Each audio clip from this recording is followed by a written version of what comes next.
Welcome back to SmackDown. It's November week 4, which means it's the go home show to Survivor Series. This episode is happening tomorrow when we started the recording session yesterday after the Lakers hit a buzzer beater to beat the Raptors. So, date yourself here. We have a game today against the Boston Celtics. This will probably be coming out in like February. Yes, backlogging videos for the win. Anyways, like, subscribe, comment down below. Last time we asked you to comment the B movie entire script. This time, what's a PG movie? Shark's Tale. That entire. Is that what it's called? Shark's Tale? You Shark kind of, Tale? The Will basically, Smith movie? Whatever it's yeah, called. you got it. That entire script, just in the comments. Either handwrite the whole thing, copy and paste it, whatever.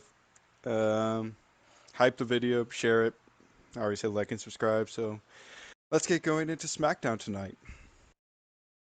Seth Rollins opens the show and goes to speak when Kevin Owens' music hits. Kevin grabs the mic and says, "Come on, let's go. I want to get this over with before Braun shows up and tries to spear me again." A referee rushes down into the ring and the bell.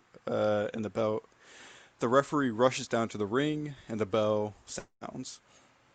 So we have Kevin Owens versus Seth Rollins. This is for the final spot in the men's side, for the men's chamber on SmackDown side. Towards the end of the match, we hear the sirens for Braun Breaker's music hit. He comes rushing down to the ring, and just as he gets ringside, Drew McIntyre claymores Braun in the side of the head. Seth and Kevin are both distracted by this, but Kevin regains composure first and throws Seth towards the ropes. He pops him up, but somehow Seth ends up curb stomping Owens on his way back down. Seth then covers Kevin for the 1, 2, 3. Seth Rollins earns the final spot for SmackDown in the men's chamber. Drew and Seth share a look as his hand is raised. We cut backstage to see Jade Cargill is throwing things around looking for Charlotte when she comes across Chemical X. Jade picks up Tatum and slams her into a wall. Charlotte then arrives and Jade gets in her face. Security once again rush in, but Charlotte says everyone calm down. Look, Jade, I know you want a shot at the Queen and my Women's Intercontinental Championship, so here's what I have for you. At Survivor Series, I will give you your rematch for the belt, plain and simple. Jade says, I know there's got to be a catch to this. Charlotte says, no catch. I want to show my girls that it's an honorable thing to give the previous champion a shot at redemption. Jade shoves the security off of her and says, fine. But I swear, if you use brass knuckles again, then there will be hell to pay.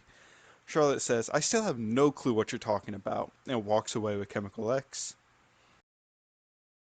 We then cut over to Biggie's office. Biggie has brought the men into his office to draw their numbers for the Elimination Chamber. He has brought in both men from Raw and SmackDown. He reminds everyone that AJ is the final entrant due to him winning King of the Ring. Cameras pan over to AJ, who is obnoxiously adorned in royal garbs. It seems like his crown has somehow gotten bigger, and he just has a smug smile across his face. Cody then steps up and says he wants his number drawn first. Big E draws the number and shows Cody. Cody doesn't seem pleased, but backs up. Big E goes through everyone else and ends with Kaiser, who, when he is shown his number, just has this deer in the headlights look.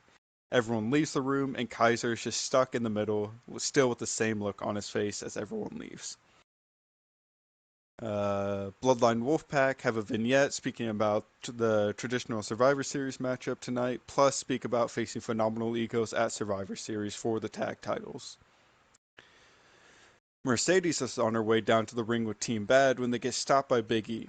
Big E says, "Look, I know you want to support your team here, and I can respect that, but I want to make one thing very clear: do not get involved in this match in any way tonight. If you get involved with,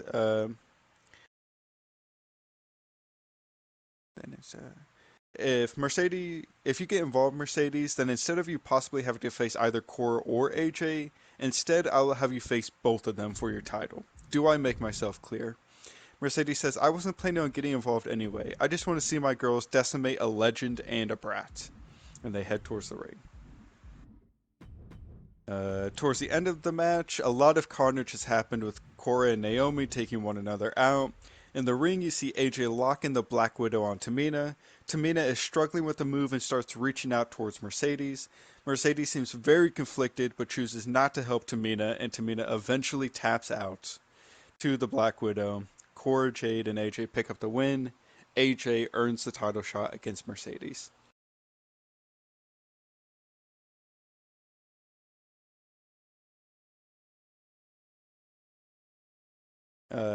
We then see AJ Styles is in the Phenomenal Egos locker room with a massive table set up in the middle.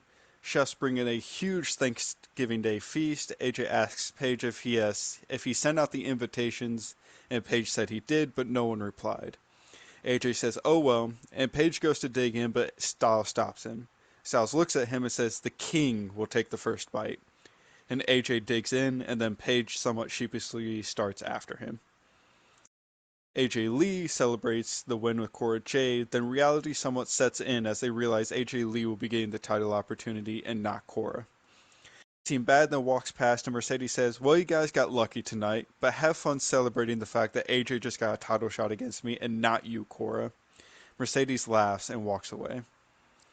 We then head down to the ring for the finals between in the women's chamber qualifiers for SmackDown. Both of these women have already qualified for the chamber. This is just to figure out who starts the match and who will get a pod. Towards the end of the match, we see Dakota and Kyrie get into it on the outside. This distracts Io, and Asuka is able to sneak up behind her and lock in the Asuka lock. Io fights with all she's got, but eventually passes out from the move, and Asuka is granted the pod due to with her victory, whilst Io now has to start the chamber. So Asuka picks up the win.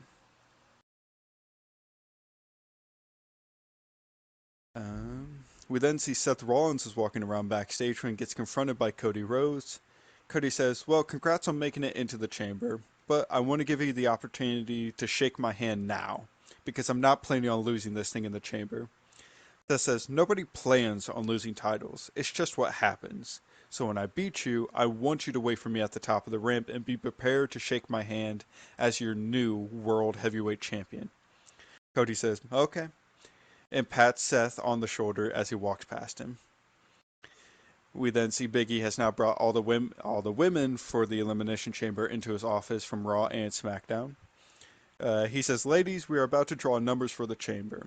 Now we know Julia is granted the final entrance by way of winning the Queen of the Ring tournament, and Io will be a starting participant because of her loss to Asuka.